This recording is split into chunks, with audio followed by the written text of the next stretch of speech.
En este momento quisiera reflexionar junto contigo en el momento histórico que nos toca vivir, reflexionar sobre la palabra de Dios, la Biblia, ¿sí?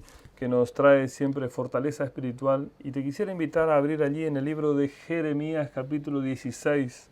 Jeremías tuvo que tomar y vivir la experiencia, tomarla de Dios y vivir la experiencia de vivir en tiempos de enfermedad, al igual que nos toca hoy a nosotros.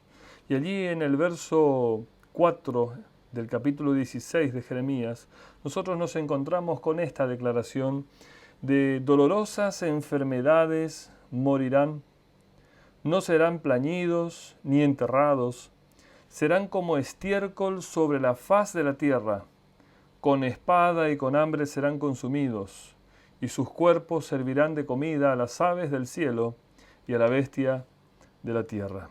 Es interesante que en el contexto del juicio que Dios trae sobre Judá, está esta advertencia de Dios de dolorosas enfermedades. Qué notable, ¿no? En el contexto actual en que nos toca vivir, la pandemia está también atacando con enfermedades dolorosas y la sentencia para Judá era morirían de esas enfermedades. Yo quisiera abrir el estudio estudiando el concepto de dos palabras aquí. En primer lugar, esta palabra que es enfermedades se traduce en el Antiguo Testamento desde el mismo hebreo por lo menos de 4 maneras distintas esta expresión, que nosotros la encontramos solamente en 5 lugares en todo el Antiguo Testamento. Esta palabra puntualmente se la traduce, como usted puede ver allí, como enfermedades, como enfermedad, como dolencia o como enfermos. En esta siguiente imagen usted podrá ver en los libros en que encontramos la aparición, tanto en Deuteronomio, en Segunda Crónicas, en Salmos, y Jeremías tiene 2 apariciones.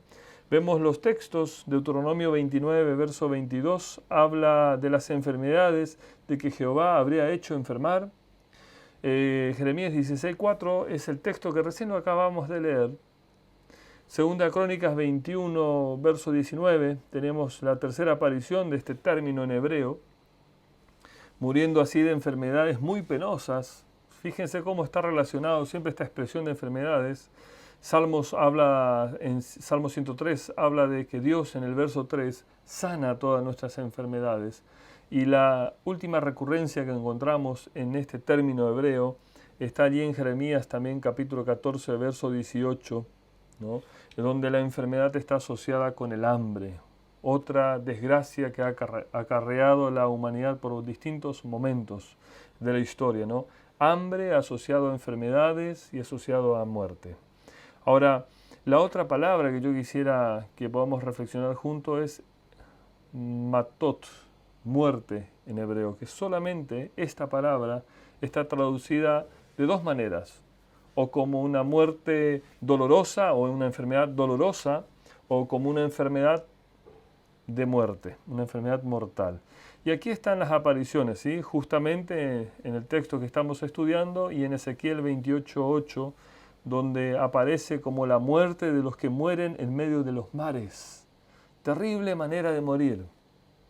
Ahora, siempre está asociado en Jeremías que la muerte de los juicios de Dios para Judá iba a ser una muerte no instantánea, sino una muerte dolorosa, una muerte no deseada de tener. Claro, ninguna muerte es deseada, pero menos en estas circunstancias. Ahora, vamos a analizar algunas cuestiones. Si nosotros en Jeremías capítulo 16, ahora verso 2, vamos a notar que Dios demanda a Jeremías algunas cosas. Los juicios de Dios para Judá fueron por medio de enfermedades mortales. Y Jeremías le fue negado por lo menos 3 cosas. En el verso 2 habla de que se le negó, allí el verso 2 dice, no tomarás para ti mujer, ni tendrás hijos ni hijas en ese lugar. Se le negó casarse en primer lugar y tener hijos, porque Dios sabía cuál era el futuro y con mayor razón, la muerte que acarrearía a todos los hijos allí en Judá. Segunda negativa que presentó Dios a Jeremías es en el verso 5, no vayas a los sobrevivientes a llevarle consuelo. Y esto para un ministro, un profeta, alguien que pastorea, realmente es triste no poder ir a acompañar a alguien que ha perdido un ser amado. Imagínense en esta catástrofe nacional donde muchos y tal vez familias enteras hayan perdido la vida. Y en tercer lugar, no debía llorar o hacer luto por los muertos. Un comentador dice, yo lo puse en la placa, no habrá gente ni para llorar ni para que los sepulte a ellos. Allí en el verso 8 nosotros encontramos esa tercera negativa. Volviendo al verso 5 que recién lo leíamos, hay algunas cosas interesantes aquí. Verso 5 dice, porque así ha dicho Jehová, no entres en la casa de luto, ni vayas a lamentar, ni los consueles, porque yo he quitado, y fíjense bien qué Dios le ha quitado, dice, le he quitado mi paz de este pueblo, dice Jehová, mi misericordia y mi piedad. En otras palabras, Dios le quitó el shalom, ¿no es cierto?, la paz a este pueblo, le quitó su compasión y le quitó su misericordia. Por eso Jeremías tenía que ser obediente a Dios en estas condiciones. No puede llorar por los muertos, no debe consolar a los sobrevivientes, porque Dios a esa gente que ha decidido negarlo, le ha quitado la paz, la compasión y la misericordia. Si nosotros continuamos con el estudio, vemos que también había una demanda de Dios para Judá. Dios ha esperado por años un cambio en la actitud, en la conducta de su pueblo, pero no lo había recibido. Por eso es que ahora viene el castigo sobre ellos, que es el juicio de Dios. ¿Y cuáles son las razones para el juicio de Dios? Quiero compartirte en el verso 11, si me permites, y en el verso 12 de Jeremías, allí si me acompañas. Dice, entonces le dirás, porque vuestros padres me dejaron, dice Jehová, y anduvieron en pos de dioses ajenos, y los sirvieron, y entre ellos se postraron, y me dejaron a mí, y no guardaron mi ley. Verso 12. Y vosotros habéis hecho peor que vuestros padres, porque he aquí que vosotros camináis cada uno tras la imaginación de su malvado corazón, no oyéndome a mí. Fíjense en esta placa cómo hemos dividido esta lista funesta, ¿no? En primer lugar, en el verso 11 nosotros nos encontramos con la primera generación. Esta generación que los titula como vuestros padres. Ellos en primer lugar habían abandonado a Dios, luego en segundo lugar fueron tras otros dioses. Se abandona a Dios y se elige otros dioses. Ahora empiezan a rendir el culto a esos dioses, dejan el culto verdadero a Dios y comienzan a adorar a un falso Dios, en un falso sistema de culto. En tercer lugar, rinden culto a ellos. En cuarto lugar, se postraron ante ellos. Me abandonaron, dice Jehová, y no guardaron mi ley. Es un camino de decadencia y de apostasía. Ahora esta segunda generación, a partir del verso 12, que son los oyentes, los que vivieron con Jeremías, dice, vais cada uno tras porfía de su malvado corazón. No se dejaban guiar por la palabra de Dios sus vidas. Ellos vivían de acuerdo a lo que su corazón le indicaba. Recordamos nosotros que hay un salmo que dice, engañoso es el corazón. Y la segunda actitud de esta segunda generación está aquí en el punto 8, sin escucharme a mí. ¿Saben? Cuando nosotros dejamos de escuchar a Dios, dejamos de escuchar la voz del Espíritu Santo, estamos entrando en un terreno, puede llegar a ser hasta sin retorno. En el Nuevo Testamento se explica esto como el pecado del Espíritu Santo. No porque haya alguna ofensa que Dios no me perdone, sino porque a mí no me interesa el perdón de Dios. Yo ya he pasado un límite donde ya no quiero saber más de Dios. Fíjense estos 8 puntos allí en la pantalla. Abandonar a Dios, ir tras otros dioses, rendirle culto a esos dioses, postrarnos ante ellos, abandonar a Dios verdadero, abandonar su ley, pisotearla, hacer con ella lo que me parezca, ir tras mis inclinaciones, mis sentimientos, mis emociones, lo que dice mi corazón, sin importar lo que dice Dios. Tomar una vida y marchar, como dice aquí, sin escuchar la palabra de Dios. Jeremías, hasta ahora este profeta había tratado de mostrar al pueblo de Judá, al pueblo de Dios, su pecado. En estos versículos también presenta un plan de conversión y yo quisiera invitarte a que juntos podamos ver este plan de conversión que Dios ha presentado al pueblo por medio del ministerio de Jeremías. Jeremías capítulo 16, verso 19, su primera parte dice: Oh Jehová, fortaleza mía y fuerza mía, y refugio mío en tiempo de aflicción. A ti vendrán naciones desde los extremos de la tierra. Algunas consideraciones con respecto a esta primera parte. Este salmo, Jeremías en este texto nos dice que hay un Dios que es su fuerza, que es su fortaleza, que es su protección ante la necesidad. Porque el texto decía: oh Jehová, fortaleza mía, fuerza mía y refugio mío. ¿En qué tiempo? En tiempo de aflicción, en tiempo de necesidad. En segundo lugar, hay un Dios que es refugio en la aflicción. Y en tercer lugar, hay un Dios que nos recibe cuando vayamos a Él, sin importar hasta dónde nos hemos alejado de Él. Segunda consideración, el verso 19, la segunda parte, y el verso 20 dice: a ti vendrán naciones desde los extremos de la tierra, y dirán ciertamente: mentira poseyeron nuestros padres, vanidad, y no hay en ellos provecho. ¿Hará acaso el hombre dioses para sí? Y la respuesta de ellos es: mas ellos no son dioses. Reconocen su pecado. Reconocen que estuvieron siendo guiados y siguieron sus vidas a mentiras. Fueron discípulos de un mentiroso, pero ahora reconocen esa condición. Nuestros padres nos enseñaron eso. Era todo vanidad, era todo sin sentido, sin provecho. Nos hemos erigido dioses y lo reconocemos. Y recordamos que lo que recién leíamos es que hemos seguido a la mentira y la vanidad y hemos fabricado nuestros propios dioses. Ellos reconocieron estos pecados. Ahora, en la última parte, el reconocimiento lleva a la necesidad de Dios en el corazón de las personas. El texto dice: por tanto, he aquí, les enseñaré esta vez. Les enseñaré y les haré conocer mi mano y mi poder, y sabrán que mi nombre es Jehová. Tres cosas considerando este último versículo. El reconocimiento de la necesidad de Dios es: Dios propone conocer, enseñar y saber. Son tres palabras que es un mismo verbo en hebreo.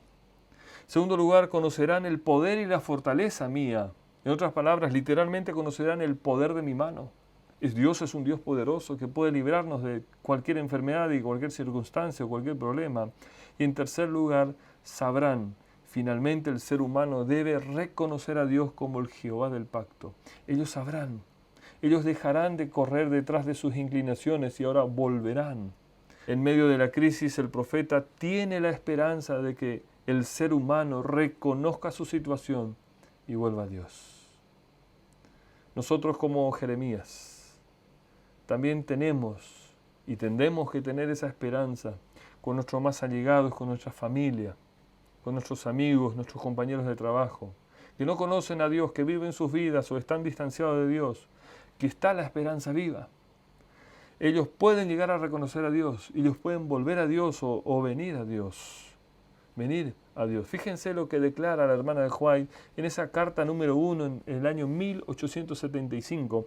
Ella dice: hay muchas personas que no comprenden las profecías, que se refieren a estos tiempos, y por lo tanto deben ser ilustradas.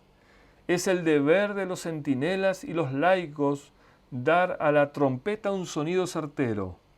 Manifestad fervor, dice la hermana White, y ahora toma de las palabras del profeta Isaías en el capítulo 58, verso 1, clama a voz en cuello, no te detengas, alza tu voz como trompeta, y anuncia a mi pueblo su rebelión, y a la casa de Jacob su pecado. Queridos hermanos, nosotros estamos llamados a esta tarea, a clamar en voz en cuello, clamar, hablar. Este es un momento de hablar con nuestra familia, los tenemos aquí en casa. Los que estamos en cuarentena tenemos la oportunidad que el cielo nos está dando para que ellos conozcan, alcemos trompeta, que se escuche el mensaje. Debemos clamar y predicar la verdad para estos tiempos. Por eso la propuesta que yo quiero dejarte, queridos hermanos, es que en este contexto en que nos estamos viviendo, que puedas invitar a tu familia, Tal vez tenga gente que no es de la iglesia, invitarlos a sentarnos. Vamos a dedicar una horita, media hora, cada día, cada 2 días. Ustedes decidirán una vez a la semana. Pero vamos a dedicar este tiempo en que estamos juntos como familia a reflexionar en Dios. Y te animo a que puedas hacer una hoja, una lección de la fe de Jesús con cada uno de ellos. Invitar a otros. Tal vez con tu familia o tal vez no tienes en tu familia alguien que no conozca la verdad, pero puedes invitar por medios de las redes a otros y compartir con otros las lecciones. No te olvides que debemos seguir orando para salvar. Hay gente que necesita y las batallas espirituales se libran con herramientas y con artillería espiritual y la oración es una de nuestras herramientas más poderosas en la vida espiritual.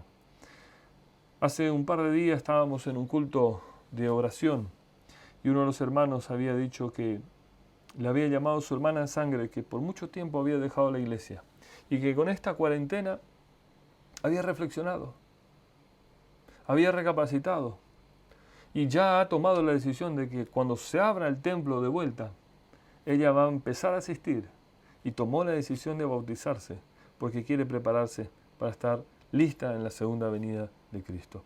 Estas son algunas de las herramientas que te propongo como pastor. Hemos creado este grupo en Facebook, Estudios Bíblicos Online. Cada tanto estaremos cargando una lección nueva de la fe de Jesús. Allí está el link para poder descargar en PDF la lección y que las personas puedan completarla y reenviarte a ti. Están los links de los videos, tanto los que desarrollan la lección como los videos también para aquellas personas sordas o hipoacúsicas, personas que necesitan que el mensaje también les llegue. Entonces también está en lengua de señas argentinas.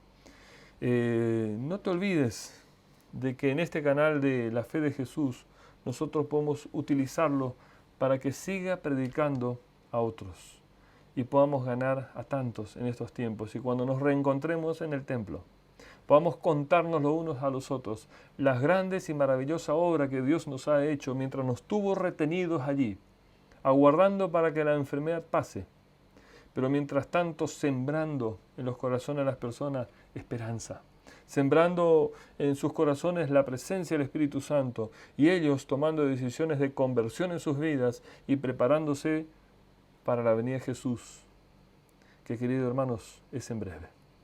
Quiera Dios que nos ayude, te ayude de manera especial a que tengas el valor de contar a otros en voz en cuello, como dice Isaías, la verdad para estos tiempos. No dejes de hablar de lo que Jesús ha hecho en tu vida. Estudia la palabra de Dios con ellos, para que ellos también, cuando tú estudias la palabra con ellos y oras por ellos, ellos puedan recibir también el Espíritu Santo, decidir voluntariamente seguir a Dios y ser parte de ese pueblo que espera a Jesús venir pronto. Que Dios te use, querido amigo, y que Dios te guíe. Y pronto escucharemos tu testimonio valioso de conversiones de personas que amas y que quieres verlos en el reino de los cielos.